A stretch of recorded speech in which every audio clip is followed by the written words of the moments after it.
സുഹൃത്തുക്കളെ നമസ്കാരം. കഴിഞ്ഞ ഒരു വീഡിയോയിൽ ഞാൻ എൻ്റെ ടെറസ് ഗാർഡൻ്റെ കാര്യം നിങ്ങളെ ഒന്ന് കാണിച്ചിരുന്നു. വീട് പണി നടക്കുന്നതിനാൽ ചെടികളെല്ലാം ഒരു സൈഡിൽ കൂട്ടി വെച്ച് ചെടികളൊക്കെ കരിഞ്ഞു തുടങ്ങിയ ഒരവസ്ഥയിലായിരുന്നു. ടെറസ് ഗാർഡൻ ആകെ ശുഷ്കിച്ചിരിക്കുന്ന ഒരവസ്ഥയിലായിരുന്നു. അപ്പോൾ 2 ആഴ്ച മുമ്പ് പണികളൊക്കെ കഴിഞ്ഞു, പെയിൻറ്റിംഗ് എല്ലാം കഴിഞ്ഞു. ഉടനെ തന്നെ സംഭവങ്ങളൊക്കെ വീണ്ടും റീസെറ്റ് ചെയ്യാൻ തുടങ്ങി. ഞാൻ അന്ന് പറഞ്ഞതുപോലെ നമ്മൾ വീണ്ടും ടെറസ് ഗാർഡൻ തിരിച്ചു കൊണ്ടുവരാനുള്ള ശ്രമത്തിലാണ്. അപ്പോൾ അതിൻ്റെ ആ ഒരു ശ്രമത്തിൻ്റെ ഒരു വീഡിയോ ആണ് ഇന്നിവിടെ കാണിക്കുന്നത്. നിങ്ങൾ കണ്ടു നോക്കുക. ഞാനിവിടെ കുറച്ച് പുതിയ കാര്യങ്ങളൊക്കെ കൊണ്ടുവന്നിട്ടുണ്ട്. അപ്പോൾ നമുക്ക് അതിൻ്റെ ദൃശ്യങ്ങളിലേക്ക് കിടക്കാം. അന്ന് ഞാൻ നിങ്ങളുടെ അടുത്ത് ഒരു എന്താ പറയുന്ന ഒരു സ്റ്റാൻഡ് ചെയ്യുന്ന കാര്യം പറഞ്ഞിരുന്നു. അപ്പോൾ ഇതാണ് നമ്മൾ ചെയ്തിരിക്കുന്ന സ്റ്റാൻഡ്. ഇങ്ങനെ 2 തട്ടുകളായിട്ടാണ് സ്റ്റാൻഡ് ചെയ്തിരിക്കുന്നത്. അപ്പോൾ ഇതിൻ്റെ നീളം 4 അടിയാണ്. 4 അടി നീളത്തിലാണ് ഇത് ചെയ്തിരിക്കുന്നത്. അപ്പം മുകളിലെ തട്ട് താഴെ നിന്നും 1.5 അടി ഉയരത്തിലും താഴത്തെ തട്ട് ഏകദേശം 5 ഇഞ്ച് ഉയരത്തിലുമാണ് സെറ്റ് ചെയ്തിരിക്കുന്നത്. ഇത് ഉണ്ടാക്കിയത് താഴത്തെ കാർ ഷെഡ് പൊളിച്ചപ്പോൾ കിട്ടിയ ട്രസ് വർക്കും അതിൻ്റെ ബാക്കി പൈപ്പുകളും ഒക്കെ ഉപയോഗിച്ചാണ്. അതുകൊണ്ട് അതിന് വേറെ മെറ്റീരിയൽസ് ഒന്നും ആയിട്ടില്ല. അങ്ങനെ നമ്മളിവിടെ 1, 2, 3, 6, 7 സ്റ്റാൻഡുകൾ ചെയ്തിട്ടുണ്ട്. അപ്പോൾ ഒരു സ്റ്റാൻഡിൽ ഒരു 8 ഗ്രോ ബാഗുകൾ വരെ, ചെറിയ ഗ്രോ ബാഗുകളാണെങ്കിൽ ഒരു 8 എണ്ണം അല്ലെങ്കിൽ ഒരു 6 എണ്ണം ഒക്കെ വയ്ക്കാൻ പറ്റും. അതുകൊണ്ട് നമുക്കിപ്പം ആവശ്യത്തിന് സ്ഥലമുണ്ട്. ഇപ്പോൾ ഇതെല്ലാം തന്നെ മിക്കവാറും കാര്യങ്ങളെല്ലാം തന്നെ നമ്മളിപ്പോൾ ഇതിനകത്ത് കയറ്റി കഴിഞ്ഞു, സ്റ്റാൻഡിൽ കയറ്റി കഴിഞ്ഞു. ഈ എയർപോർട്ടിൽ നിൽക്കുന്ന ജാമ്പയും നാരകവും അതുപോലെ വലിയ ചട്ടിയിലുള്ള ചെറുനാരകവും ഒഴിച്ച് ബാക്കിയെല്ലാം നമ്മളിവിടെ കയറ്റി കഴിഞ്ഞു. ഈ തട്ടുകളിലാണ് ഇപ്പോൾ ഉള്ളത്. അപ്പോൾ ഇത് വെച്ചിട്ട് 2 ആഴ്ചയായി. അപ്പോൾ എനിക്ക് എൻ്റെ സിസ്റ്ററിലോ കുറച്ച് ചീരത്തൈകൾ തന്നിരുന്നു. അത് ഉടൻ തന്നെ കയ്യോടെ തന്നെ നട്ടു, ഗ്രോ ബാഗിൽ നട്ടു. അപ്പോൾ കുറേയൊക്കെ പട്ടുപോയി, പക്ഷേ ചിലതൊക്കെ ആരോഗ്യത്തോടെ വരുന്നുണ്ട്. അതുകൊണ്ട് ചീരയായിരിക്കും നമ്മൾ ആദ്യത്തെ വിളവ്. ഈ പുതിയ ടെറസ് ഗാർഡനിൽ നിന്നുള്ള ആദ്യ വിളവ് ചീരയായിരിക്കും. പിന്നെ നമ്മൾ ജാമ്പയാണ്, എയർപോർട്ടിലെ ജാമ്പയാണ്. ഇത് ആക്ച്വലി വെള്ളവും ഒന്നും കിട്ടാതെ വളരെ മുരടിച്ച് ഇലകളെല്ലാം കൊഴിഞ്ഞു പോയ ഒരവസ്ഥയിലായിരുന്നു. അപ്പോൾ 2 ആഴ്ചയായിട്ട് വെള്ളവും പിന്നെ ഞാൻ കിച്ചൺ കമ്പോസ്റ്റൊക്കെ ഇട്ട് കൊടുത്തു. അങ്ങനെ ഇത് വീണ്ടും തളർത്ത് വരുന്നുണ്ട്. പക്ഷേ ഈ വർഷം കാ കെട്ടുമെന്ന് തോന്നുന്നില്ല.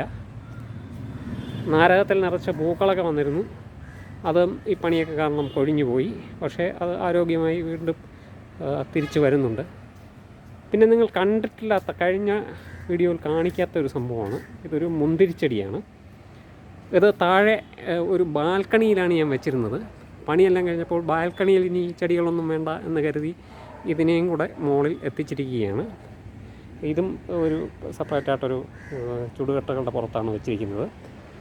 അപ്പോൾ ഇതെൻ്റെ മുന്തിരി ചെടിയാണ്. ഇതൊരു 4 വർഷം പ്രായമുള്ള ചെടിയാണ്. കുറച്ച് മുന്തിരിക്കുലകളൊക്കെ ഇതിൽ നിന്ന് കിട്ടിയിട്ടുണ്ട്. പക്ഷേ കഴിഞ്ഞ വർഷം എന്തുകൊണ്ടോ ഇത് വളരെ അങ്ങ് വാടിപ്പോയിരുന്നു. ഇപ്പോൾ പുതിയതായി വന്ന തളർപ്പുകളൊക്കെയാണ്. ഇത്തവണ ഇതിൽ നിന്നും ഇതിൻ്റെ സീസണാകുമ്പോൾ കാ കിട്ടുമെന്നാണ് എൻ്റെ പ്രതീക്ഷ. പിന്നെ നമ്മൾ ആ പിച്ചി കുഴപ്പമില്ല, തളർത്ത് വരുന്നുണ്ട്. ഇതെല്ലാം വാടി കിടന്നിരുന്നതാണ്. ഇപ്പോൾ കൃത്യമായ വെള്ളവും അത്യാവശ്യം വളമൊക്കെ കിട്ടിയപ്പോഴത്തേക്ക് തളർത്ത് വരുന്നുണ്ട്. ഇത് നമ്മളെ വാളരിയാണ്. വാളരി പൂവിടാനുള്ള പരിപാടി തുടങ്ങിയിട്ടുണ്ട്. നാരകം അത്യാവശ്യം കുഴപ്പമില്ലാതെ വരുന്നുണ്ട്. ഇതിൻ്റെ കൂടെ ഒരു മാവളം ഉണ്ടായിരുന്നു. അതിൽ കുറച്ച് പൂവൊക്കെ വന്നിട്ടുണ്ട്. പക്ഷേ കാര്യമില്ല, ഇതെല്ലാം പൊഴിഞ്ഞു പോകും എന്ന് നമുക്കറിയാം. ഇതിനു മുമ്പും ഇങ്ങനെ പൂക്കളുണ്ടാക്കി ഞങ്ങളെ പറ്റിച്ചിട്ടുണ്ട്. അതുകൊണ്ടാണ് അവിടെ ചെറുനാരകം കൂടെ വെച്ച് പിടിപ്പിച്ചിരിക്കുന്നത്.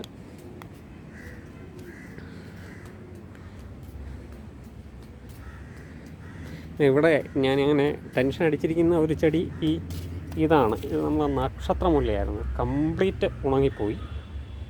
പക്ഷേ ഇതിൻ്റെ അടിയിൽ നിന്നും കുറച്ച് തിളർപ്പുകൾ വരുന്നുണ്ട്. അതുകൊണ്ട് രക്ഷപ്പെട്ട് വരും, വീണ്ടും മുല്ലപ്പൂ ഉണ്ടാകും എന്നുള്ളൊരു പ്രതീക്ഷയിലാണ്. ബ്രസീലിയൻ ചീരയൊക്കെ ഒന്ന് കട്ട് ചെയ്ത് നിർത്തി. അപ്പോൾ ഇതിനും ഇലകളൊക്കെ ഉണ്ട്. ഒരു തോരനുള്ള വക ഇപ്പം തന്നെ ഉണ്ട്. മുളകുകൾ പോയി. അങ്ങനെയൊക്കെയാണ് ഇപ്പോഴത്തെ ടെറസ് ഗാർഡൻ്റെ അവസ്ഥ. ഇതിപ്പോൾ പുനർനിർമ്മാണം നടന്നുകൊണ്ടിരിക്കുകയാണ്. ഇനി ഇതിനകത്ത് ഒഴിഞ്ഞ ഗ്രോ ബാഗുകളുണ്ട്, ചില ഗ്രോ ബാഗുകളായിട്ട് മാത്രം ഇരിപ്പുണ്ട്. അപ്പം ഇതിൽ നിന്നുള്ള മണ്ണും എല്ലാം കൂടെ ചേർത്ത് വീണ്ടും അത് ഫില്ല് ചെയ്യണം. അങ്ങനെയുള്ള ആക്ടിവിറ്റീസ് ഉണ്ട്. പിന്നെ ഒരു പുതിയ സീഡിങ് ട്രേ ഒക്കെ വാങ്ങിച്ച് വെച്ചിട്ടുണ്ട്. നമുക്ക് വിത്ത് നട്ട് പുതിയ തൈകൾ ഉണ്ടാക്കിയെടുക്കണം. അതാണ് ഒരു പ്രധാന ആക്ടിവിറ്റി. നമുക്ക് വെണ്ട, തക്കാളി, വഴുതന തുടങ്ങിയ ചെടികൾ നടാം എന്നുള്ളതാണ് പ്ലാൻ. ഇതാണ് എൻ്റെ വിത്ത് ബാങ്ക്. ഇത് ഞാൻ ഒന്ന് കാണിക്കാം. ഇതിനകത്താണ് ഞാൻ വിത്തുകൾ സൂക്ഷിച്ചിരിക്കുന്നത്. ഇത് ചീര വിത്താണ്. ഇത് വാങ്ങിച്ചതാണ്. ഇത് കുറച്ച് ചീര വിത്ത് ബാക്കിയുണ്ട്. പക്ഷേ ഇപ്പോൾ ചീര നട്ടിരിക്കുന്നതിനാൽ ഇത് ഉപയോഗിക്കണ്ട. ഇത് വാളരി വിത്താണ്. സാധാരണ ഞാൻ ഇത് എടുക്കുന്ന ഡേറ്റും ഒക്കെ കൂടെ എഴുതി വയ്ക്കും. വാളരി എന്നാണ് ഇത് എടുത്തിരിക്കുന്നത്. സെപ്റ്റംബർ 2023 ഈ വാളരി വിത്ത് എടുത്തിരിക്കുന്നത്. കഴിവതും പുതിയ വിത്തുകൾ തന്നെ നടുന്നതാണ് നമുക്ക് നല്ലത്. ഇത് ചുവന്ന പയറിൻ്റെ വിത്താണ്. പയർ ഇപ്പോൾ ഇടാൻ നോക്കുന്നില്ല. വെണ്ട വിത്തുണ്ട്. വെണ്ട നമുക്കിടണം. അപ്പോൾ ഇതിനെ അങ്ങോട്ട് മാറ്റി വയ്ക്കാം. പിന്നെ നമുക്ക് ഇതെല്ലാം ഇവിടെ തന്നെ ഞാൻ എടുത്ത വിത്തുകളാണ്. അപ്പോൾ നമുക്ക് ഇനി വിത്തുകൾ നടാൻ നോക്കാം. ആദ്യമായി വിത്ത് മുളപ്പിക്കണം. അതിനു വേണ്ടിയുള്ള പരിപാടിയാണ് ചെയ്യാൻ പോകുന്നത്. അപ്പോൾ ഇവിടെ ഞാൻ എടുത്തിരിക്കുന്നത് ടൊമാറ്റോ. ഇത് ആദ്യം വാങ്ങിച്ച വിത്തിൻ്റെ കവറാണ്. ഇതൊരു ഹൈബ്രിഡ് വെറൈറ്റിയാണ്. ഇതിൽ ഇപ്പോൾ കിടക്കുന്നത് ഞാൻ തന്നെ ഇവിടെ വിളവെടുത്തത് ടൊമാറ്റോയുടെ വിത്താണ്. പിന്നെ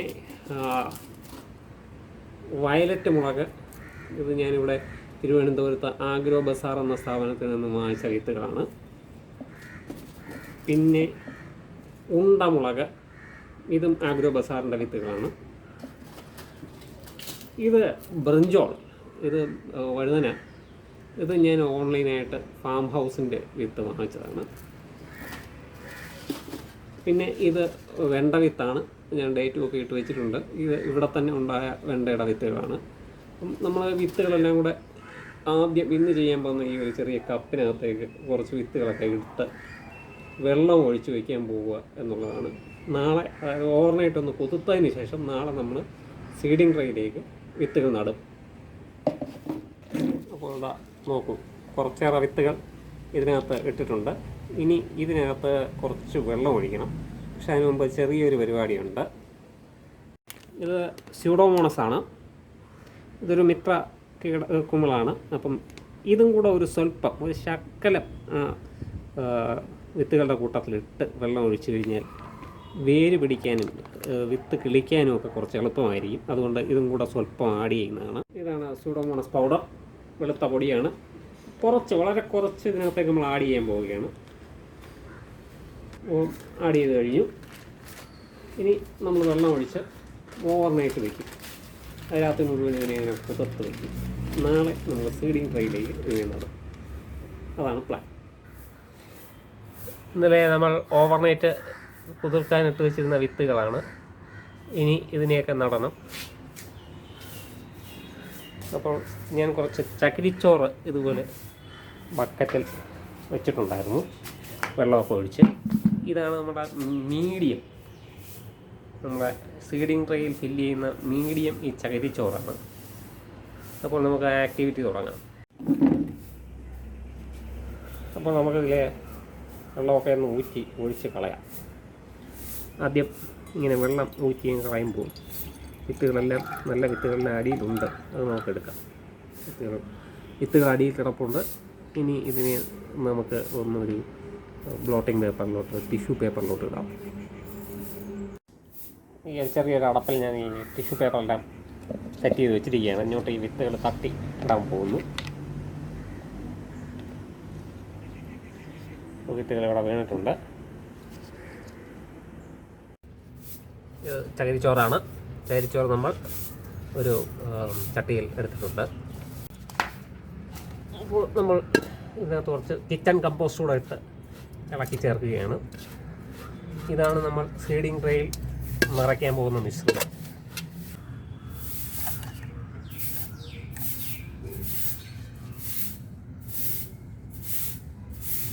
അപ്പോൾ അപ്പോൾ നമുക്കിനി ഈ വിത്തുകൾ ഇപ്പോൾ നിറച്ച് വെച്ചിരിക്കുന്ന ചകിരിച്ചോറിനകത്തേക്ക് ഇടാം.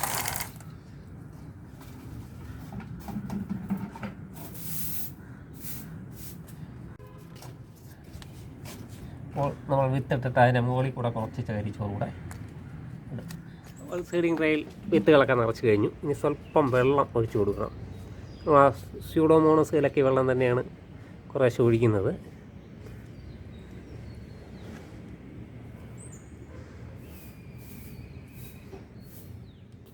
അപ്പോൾ ഇനി ചെയ്യാൻ പോകുന്നത് നമ്മൾ ഈ സീഡിങ് ട്രേ ഒരു തോർത്തുമുണ്ടിലൊന്ന് പൊതിഞ്ഞ് വയ്ക്കുക എന്നുള്ളതാണ്.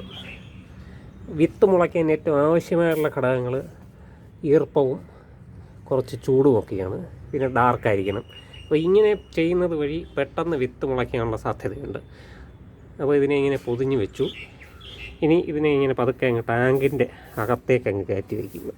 ടാങ്കിൻ്റെ അടിയിലേക്ക് കയറ്റി വയ്ക്കും. നേരിട്ട് സൂര്യപ്രകാശം അടിക്കാത്ത രീതിയിൽ ടാങ്കിനകത്ത് ടാങ്കിൻ്റെ അടിയിലെ ഭാഗത്തേക്ക് ഇതാ കയറ്റി. ഇനി ഒരു 2 ദിവസം കഴിഞ്ഞ് നമുക്ക് നോക്കണം. ഇടയ്ക്കൊന്ന് വെള്ളം തളിച്ചു കൊടുക്കണം. 2 ദിവസം കഴിഞ്ഞ് ഒരു 3-4 ദിവസത്തിനുള്ളിൽ വിത്തുകൾ കിളിക്കണം. അപ്പോൾ സമയം ഇപ്പോൾ 5:15 മണി കഴിഞ്ഞിരിക്കുന്നു. ഇപ്പോൾ രാവിലെ ചെയ്ത പരിപാടിയുടെ ബാക്കി പണിയൊക്കെ തീർക്കാൻ വേണ്ടി ഞാൻ ടെറസിലോട്ട് എത്തിയിരിക്കുകയാണ്. ഇപ്പോഴത്തെ ഒരു ചൂടിനൊരു 5 മണി കഴിയാതെ നമുക്ക് ഇങ്ങോട്ടൊന്നും കയറാൻ പറ്റില്ല. അറിയാമല്ലോ, ഭയങ്കര ചൂട് തന്നെയാണ്. അപ്പോൾ ഇനി നമുക്ക് ഈ ഗ്രോ ബാഗുകൾ സെറ്റ് ചെയ്യുന്ന പരിപാടിയാണ്. അത് പതുക്കെ അതിനകത്തേക്ക് കിടക്കാം. ഇവിടെ ഗ്രോ ബാഗ് സെറ്റ് ചെയ്യാൻ ആവശ്യമായുള്ള സംഭവങ്ങളൊക്കെ എടുത്തു വെച്ചിട്ടുണ്ട്. ഇതൊരു ഗ്രോ ബാഗാണ്. ഇതിനകത്തെ മണ്ണ് വേണ്ട ഈ ഷീറ്റിലേക്ക് തട്ടിയിടും. ഈ ഷീറ്റ് ഇട്ടിങ്ങനെ ചെയ്യുമ്പോഴത്തേക്ക് നമുക്ക് ടെറസിൽ അധികം സാധനങ്ങളൊന്നും വൃത്തികേടാവാതിരിക്കും. ഇതൊരു റക്സിൻ ഷീറ്റാണ്. ഇത് എല്ല് പൊടിയും വേപ്പും പിണ്ണാക്കും കൂടെ മിക്സ് ചെയ്ത് വെച്ചിരിക്കുന്ന ഒരു ഐറ്റമാണ്. ഈ ചാക്കിലാണ് അതുള്ളത്. അത് കുറച്ച് ഞാൻ ഇവിടെ എടുത്ത് വെച്ചിട്ടുണ്ട്. ഇത് ഡോളോമേറ്റാണ്. ഡോളോമേറ്റ് അല്ലെങ്കിൽ നമുക്ക് കുമ്മായം എടുക്കാം. ഇതിടുന്നത് കൊണ്ട് നമുക്ക് ഈ കീടബാധ കുറയും. ഒരു പ്രധാന കാര്യം ഈ അട്ടയുടെ ശല്യമാണ്. ഈ ടെറസ് കൃഷി ചെയ്യുമ്പോൾ നമുക്ക് ടെറസിൽ ചെടികൾ ഈ ഗ്രോ ബാഗുകളിൽ നിന്നൊക്കെ അട്ട ഉണ്ടായി താഴെ വീട്ടിനകത്തേക്ക് വരുന്ന ഒരു പ്രശ്നം ഞങ്ങൾക്കുണ്ടായിരുന്നു. അപ്പോൾ ഇത് മിക്സ് ചെയ്ത് ഇട്ട് കഴിയുമ്പോൾ അട്ടയുടെ ശല്യം കുറയും. ഇത് ചാണകപ്പൊടിയാണ്. ഇവിടെ ഒരു ചാക്കിൽ ഇരിപ്പുണ്ട്. ഇത് നമ്മളെ ചകിരിച്ചോറ്. അപ്പോൾ ഈ മണ്ണ് തട്ടി ചകിരിച്ചോറും ചാണകപ്പൊടിയും ഈ ഐറ്റംസ് എല്ലാം കൂടെ മിക്സ് ചെയ്ത് ഇവിടെ ഒരു എക്സ്ട്രാ ഗ്രോ ബാഗും ഉണ്ട്. ഈ ഇത്രയും സംഭവങ്ങൾ കൊണ്ട് നമ്മൾ 2 ഗ്രോ ബാഗ് നിറയ്ക്കുക എന്നാണ് ഇന്ന് ഉദ്ദേശിച്ചിരിക്കുന്നത്. നമ്മളിപ്പോൾ ഒരു ചട്ടി 2 ഗ്രോ ബാഗ് നിറച്ച് കഴിഞ്ഞു. അപ്പം മേൽവെള്ളത്തിന് മുകളിൽ കൂടെ തന്നെ കുറച്ച് ഡോളോമൈറ്റും കൂടെ ഇട്ടിട്ടുണ്ട്. ഇനി ഇതെടുത്ത് വെച്ച് കുറച്ച് വെള്ളമൊക്കെ ഒഴിക്കണം. കുറച്ച് വെള്ളം ഒഴിച്ച് കൊടുക്കുമ്പോൾ ഡോളോമൈറ്റിൽ നിന്ന് കുറച്ച് ചൂടൊക്കെ ഇളകി പോകും. അപ്പോൾ നമ്മൾ ചെടി നടാനാകുമ്പോഴത്തേക്ക് അത് സെറ്റായിരിക്കും. ഇനി നമ്മളെ തൈകൾ വളർന്നു വരാൻ കുറച്ച് സമയമെടുക്കും. അതിന് മുമ്പായി ഇനിയും ഇതുപോലുള്ള ആക്ടിവിറ്റീസ് ഉണ്ട്. ഇതുപോലെ ചെടികളില്ലാതെ നിൽക്കുന്ന ഗ്രോ ബാഗുകളൊക്കെ എടുത്ത് സെറ്റാക്കാനുണ്ട്. അതുപോലെ ആണ്ടെ ഇവിടെ ഈ കാന്താരി മുളക് പോയി. അപ്പോൾ ഇതിനെ പറിച്ച് കളഞ്ഞ് ഇവിടെ ഈ ചട്ടി സെറ്റാക്കണം. ഇവിടെ ഒഴിഞ്ഞു കിടക്കുന്ന ചട്ടിയുണ്ട്, അത് സെറ്റാക്കണം. ഇനി വൈകുന്നേരങ്ങളിൽ കുറച്ച് ദിവസത്തേക്ക് അതായിരിക്കും എൻ്റെ പരിപാടി. അപ്പോൾ സമയം ഇപ്പോൾ 6:15 മണി കഴിഞ്ഞു. 7 ചട്ടികൾ റെഡിയാക്കിയിട്ടുണ്ട്. അതായത് ഗ്രോ ബാഗുകളും ചട്ടികളും ഒക്കെ കൂടെ ചേർന്ന് 7 യൂണിറ്റ്സ് റെഡിയാക്കിയിട്ടുണ്ട്. ഈ ബാക്കി നാളെ. അപ്പോൾ ഇനി ഇതിനകത്ത് നമുക്ക് വെള്ളം ഒഴിക്കുന്ന ഒരു ചടങ്ങ് ബാക്കിയുണ്ട്. അത് ഞാൻ കാണിക്കാം. റക്സിൻ ഷീറ്റ് ചെയ്തതുകൊണ്ട് ഒട്ടും തന്നെ അഴുക്കൊന്നുമില്ല, മണ്ണൊന്നും ആയിട്ടില്ല. പിന്നെ അല്പസ്വല്പം മണ്ണൊക്കെ ആയത് തൂത്ത് വാരി ബാക്കി ചട്ടികളിലൊക്കെ ഇട്ടിരിക്കുകയാണ്. അങ്ങനെ ടെറസ് ക്ലീനായി തന്നെ കിടക്കുന്നു.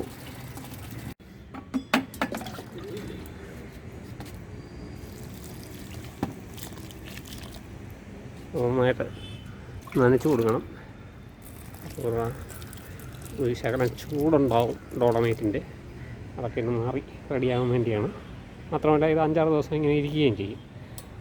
അതിനുശേഷം മാത്രമേ നമ്മൾ ചെടി നടത്തുള്ളൂ. കാരണം നമുക്ക് തൈ വളർന്നു വരണമല്ലോ. തൈ വളർന്ന് റെഡിയാകാൻ ഒരു 2 ആഴ്ച എടുക്കും. ഇനി നമുക്ക് ചെടി കിളിച്ച് വരണം. അതാണ് പ്രധാന പരിപാടി. ഇതൊരു 3 ദിവസം കൊണ്ട് നമുക്ക് വേണ്ട ചട്ടികളെല്ലാം റെഡിയാക്കാം. പിന്നെ കുറച്ച് ദിവസം വെയിറ്റ് ചെയ്യുക. ചെടി കിളിച്ച് തൈകൾ ഒന്ന് പറിച്ച് നടാൻ പാകമാവുന്നവരെ വെയിറ്റ് ചെയ്യണം.